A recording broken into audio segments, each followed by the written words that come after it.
I'm Emily, and Jake, who is 2 years older than me, is a science enthusiast living his childhood dream with a research job. He seems fulfilled despite his busy schedule.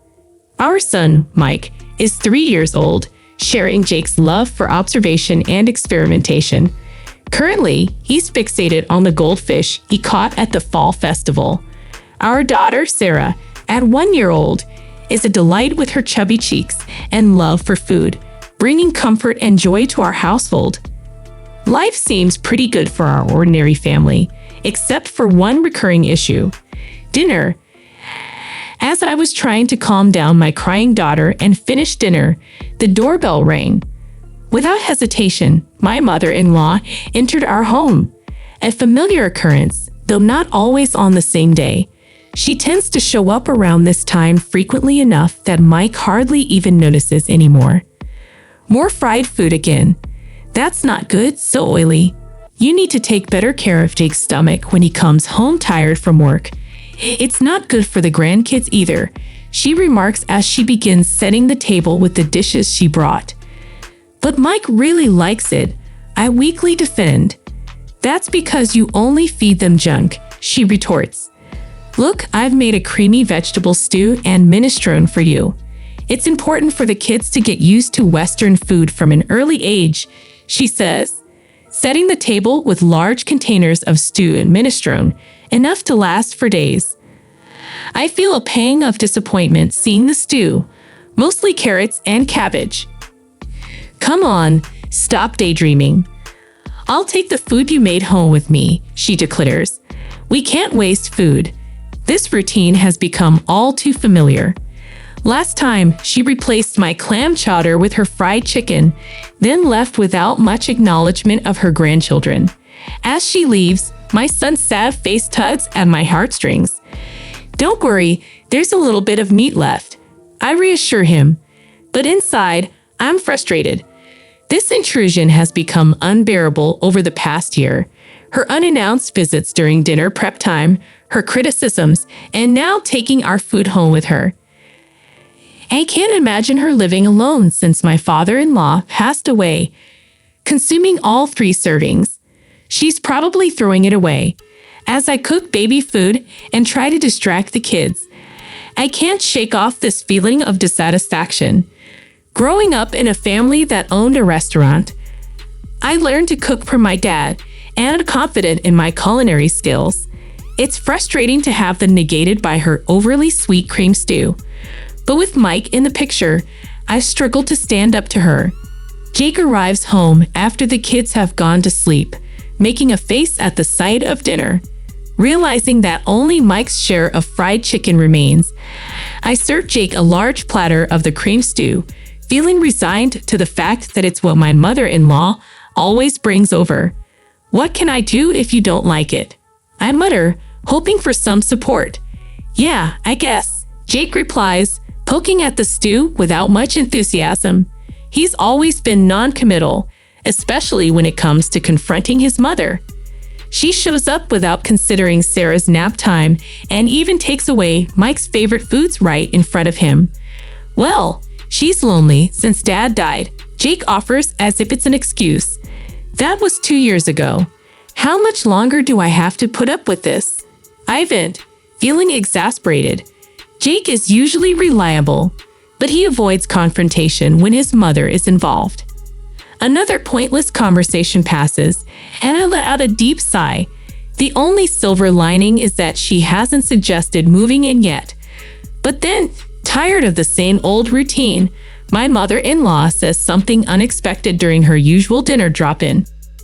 As usual, Emily, this Christmas, everyone's gathering at our place, she announces, her tone arrogant as ever. What? After your father passed away last year, we couldn't really do anything, right? I protest, feeling skeptical about her sudden change of heart. We've been relying on relatives from Dad's side since the funeral, so I'm inviting them to our home as a way of saying thank you, she explains, as if it's the most natural thing in the world. Sounds exhausting, I reply, my enthusiasm lacking. I wonder how she plans to host people, especially when we've always gathered at her brother-in-law's or her own childhood home for Christmas and family reunions. She frowns at me, treating me as if I'm beneath her. "You're not just a bystander here. You'll be helping too," she declares, expecting my compliance. "What? Come over on the 24th and help clean up," she orders, stunning me with her audacity. Before I can object, she suggests using a baby carrier for Sarah, as if it's a simple solution. "But you're also in charge of the full-course Christmas meal. Don't you dare repackage store-bought food or cook anything that tastes bad." "I don't want to be embarrassed," she warns, leaving me speechless. "You can't be serious," I murmur, feeling overwhelmed by her demands. "I'm thinking of inviting your dad's relatives on one day and my sister's family and our daughter on another," my mother-in-law muses, her tone suggesting a busy holiday ahead. Despite her complaints, I sense a happy aura emanating from her. "Hold on, the one who's going to be busy is me, not you," she adds, reminding me of my duties as the daughter-in-law of this family's eldest son. "Do your duty properly," she concludes, satisfied with her instructions, before leaving the meatloaf and heading out, leaving me stunned and my surprises behind. She doesn't forget to pack the shrimp gratin that just needs to be baked that night. When I tell Jake about it, he's as bewildered as I am. What? She's planning a party from Christmas Eve, inviting Dad's side of the family when he's not here. I express my frustration, finally losing my temper at Jake's predictable response. His face turns to an unmistakable uh-oh as he goes silent, realizing that this time it's too much. "All right, I'll handle the cleaning and entertaining the relatives," he resigns, his proposal giving me some direction. Really? I'm surprised by Jake's sudden cooperation, finding some relief in his willingness to help. "But can you still cook the full-course Christmas meal?" he asks, hoping to preserve his mother's reputation intact. Just for this year. Let's keep Mom's reputation intact. Plus, everyone in the family loves your cooking," he pleads, staring at the meatloaf left by his mother. It's hard to say no after making a concession. "Fine, just for this year." I agree reluctantly, preparing myself mentally for the task ahead. When I inform my mother-in-law that Jake will stay over to help with cleaning, she makes a displeased face, questioning my decision to let the man of the house do such tasks. However, she seems reasonably satisfied seeing Jake bustling around at his parents' home for my sake. Then comes Christmas lunchtime. "Emily, is the corn soup ready?" Jake asks. "I'm preparing the crumbs now," I respond, scurrying around the kitchen to get everything ready. "You're so inefficient." "I'll bring the food myself," my mother-in-law declares, taking over. "I'm sorry if you're going to complain, but try preparing a meal for 20 people. It's really, truly exhausting," I lament, finally taking a seat at the party. Jake seems to have put our daughter down for a nap in another room. Though preparing a full-course Christmas meal for 20 people was challenging, it feels good to see everyone enjoying my cooking. However, that feeling of satisfaction doesn't last long. "This quiche looks so beautiful. It's like something you'd buy," someone comments. "Thank you," I respond, brushing off the flattery. "This carrot slaw is perfectly balanced with the vinegar. The orange scent really freshens up your mouth," another compliments. "That's because Christmas meals tend to be rich, so I made it a bit more acidic," I explain, trying to keep the conversation light. But something's off. Every time someone tries to compliment my Christmas cooking, my mother-in-law interrupts. Something is not right, I realize, as the source of this awkwardness is revealed by Sophia, my father-in-law's sister. "Emily, your mother-in-law is such a great cook, isn't she?" Sophia remarks. "Excuse me," I respond, confused and dumbfounded. Unperturbed, Sophia continues her story. "Did Olivia make this entire Christmas feast? That's amazing. I haven't cooked a full-course Christmas meal in ages." I was going to leave it to my daughter-in-law, but she's absolutely terrible in the kitchen, and she never comes by, even when I offer to teach her. I'm left puzzled as my mother-in-law talks about struggles she's never faced, as if they're given. Oh, Emily, you should really take after Olivia while she's still well. Jake might miss the taste of home sometimes, you know. The way to a man's heart is through his stomach. Daniel, a relative hanging around, remarks, seemingly mocking me, while my mother-in-law smiles and feigns humility. I'm astonished as I stand there. She mouths, "Go along with it." Apparently, she's been claiming all my dishes, including the Christmas feast, as her own and sharing them with the family. Now she wants me to be complicit in her lie. No way, especially after she's been criticizing my cooking all this time. I want to speak out, but I'm overwhelmed by the crowd, finding myself speechless. My savior turns out to be my son. Mom's omelette is really tasty. It looks different than usual, but your omelettes are always good. His high-pitched voice echoes through the room, silencing the noisy adults. Oh, Mike, this is actually a dish your grandmother made. Sophia tries to cover for my son, probably out of kindness. But my son responds, astonished, "Huh, but it's tasty, so it's got to be Mom's omelette. Grandma's omelette is super sweet and gritty. It doesn't taste good," he passionately insists, gesticulating wildly, leaving the adults exchanging puzzled pleas. Of course, my mother-in-law panics.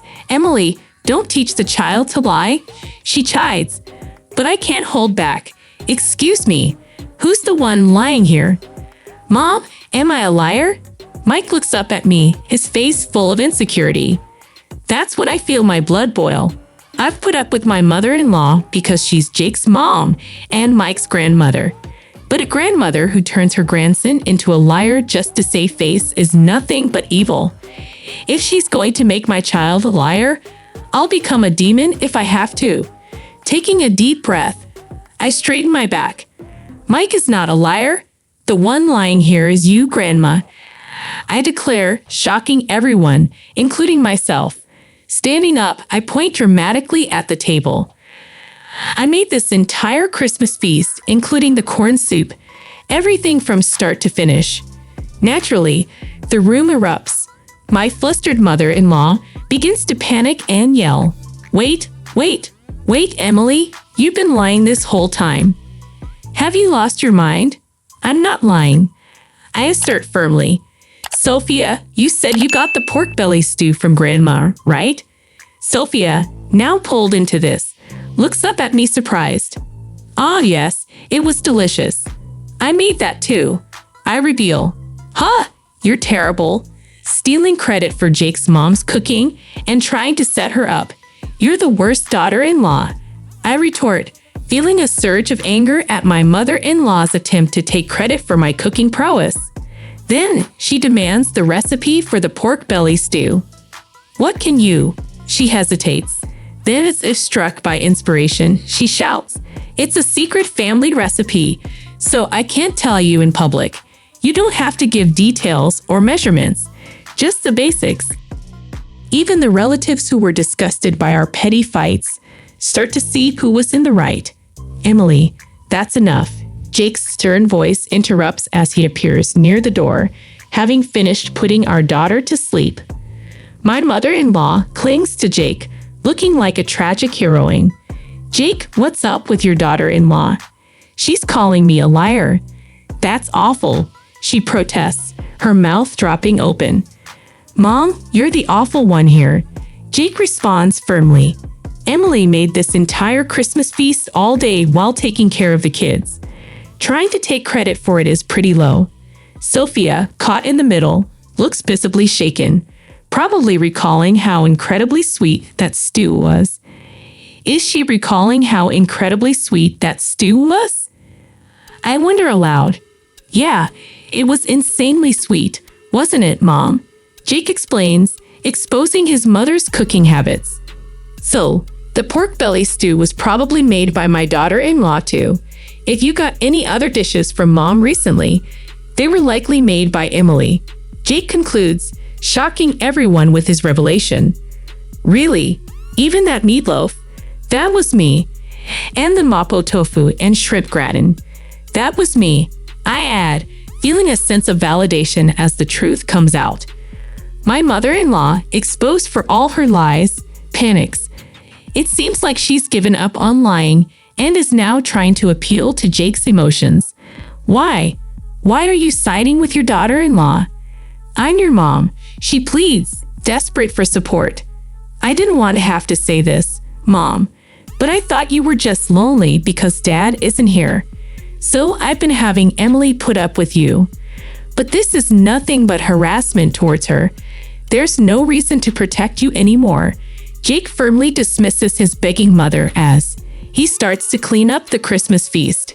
Then he apologizes to the relatives, saying, I'm sorry for the disturbance this Christmas, Emily. Let's go, Mike, Jake says, taking Mike's hand and standing up. Mike glances at his grandmother, asking, Grandma, where's your I'm sorry? His innocent question reflects the simplicity of justice in his mind. When you lie, you say, I'm sorry, then you get forgiven, right? Isn't that right, Mom? He asks, turning to me. Mother-in-law clenches her lips tightly, clearly having no intention of apologizing. Seeing this, Jake sighs as if he's had enough.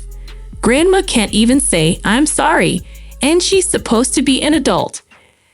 How sad. Let's go home and have Mom's delicious Christmas feast, okay, he says, leading the way. We leave behind a growling mother-in-law and confused relatives, carrying our sleeping daughter and the Christmas feast as we head to my parents' place. Everyone is delighted and eats with joy. This is what I have been striving for, so my heart is full.